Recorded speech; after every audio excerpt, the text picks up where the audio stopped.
I got a phone call yesterday that was a follow-up to a reel that I made, which was also an email that I sent out. And this was about how I had the best year of my life last year, the best year of my business, and I was in the void for a whole year. And what I want to bring to this duality, the holding both at the same time, is capacity, regulated nervous system, and ability to choose forward, frequency based. So we don't always need to know exactly where we're going. All we have to know is how it feels. So the call that I got about this was from a client of mine, and he was like, what would you say was the most helpful thing for you? And what I shared with him, that I'm sharing with you, is the embodied version of trust. So the cognitive version, or like the brain mouth version, says, I trust life. I trust the universe. I trust this person. I trust whatever's next for me. But you can hear, you can feel in yourself and any other person when that's not entirely true. When there are ulterior trust agents in the psyche and in the body that are like, no, I don't. Which is fine. That's awesome. That's the material that we get to work with. That is the medium that we bring into the alchemist's lab. That is the body. That's awesome. But what I told him was embodied trust.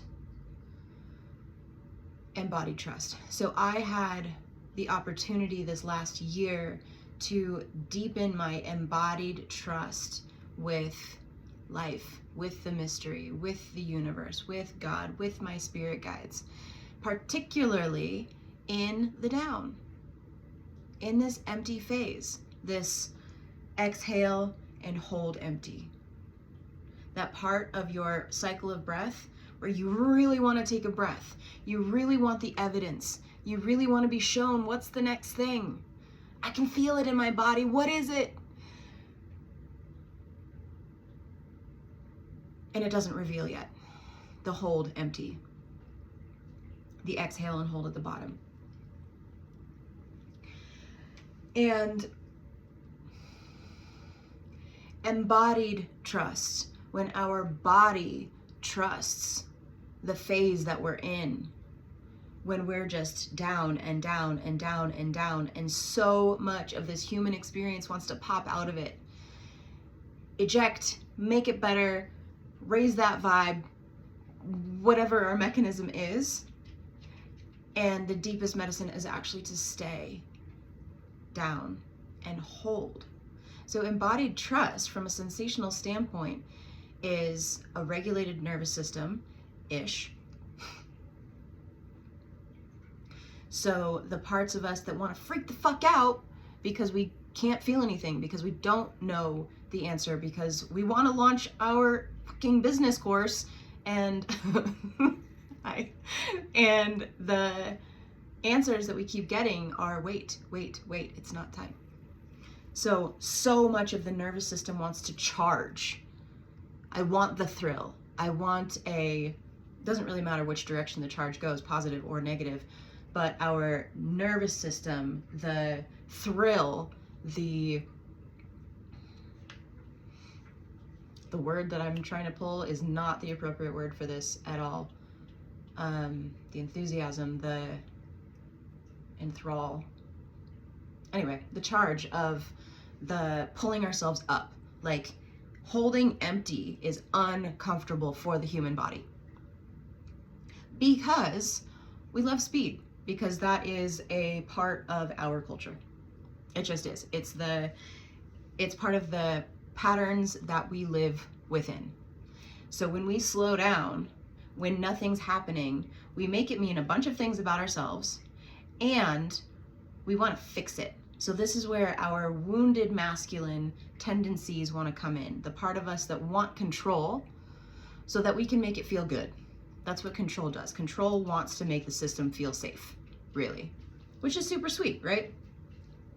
But the inner masculine will come in and try to fix or problem solve the situation that is the hold empty, that is the down, that is the void, that is the murk, that is the winter. That is a very necessary phase of all cycles. All cycles. In this case, the feminine cycle, the creative cycle, the energetic cycle, all of mine. But all of our phasing needs this low, this deep in the earth. Nothing's really moving down here. This is the place of fertility. This is where we plant seeds. It's exactly the season that we're in right now. If you're on my side of the world. If not, you're up here in the blooming and the blossoming and the summering and the heat. But we're still down here. So because of cultural patterns, wounded masculine will come in and try to solve it. Like there's something that he needs to do to help this situation out. Again, which is super sweet. He is a caretaker and a provider. And the wounded parts of our inner masculine want to do and want to do and want to do, and he just does and does and does and does. And this is where we meet burnout. So just something to be aware of in whenever we're in any kind of down, the patterns of controlling and fixing are going to want to do their thing, and you can just soften them. I'm safe here. This is a lot of work in Valkyries, where we work with actual energy in the body. We shift your somatics so that when you are in any kind of down, whether that's an hour in a day, a week, which mine previously had been, or a fucking year, you know what to do. You still have power here. You are able to connect with your own wisdom, the wisdom of the land, the wisdom of your spirit guides, and the wisdom of your embodied trust, your regulated nervous system.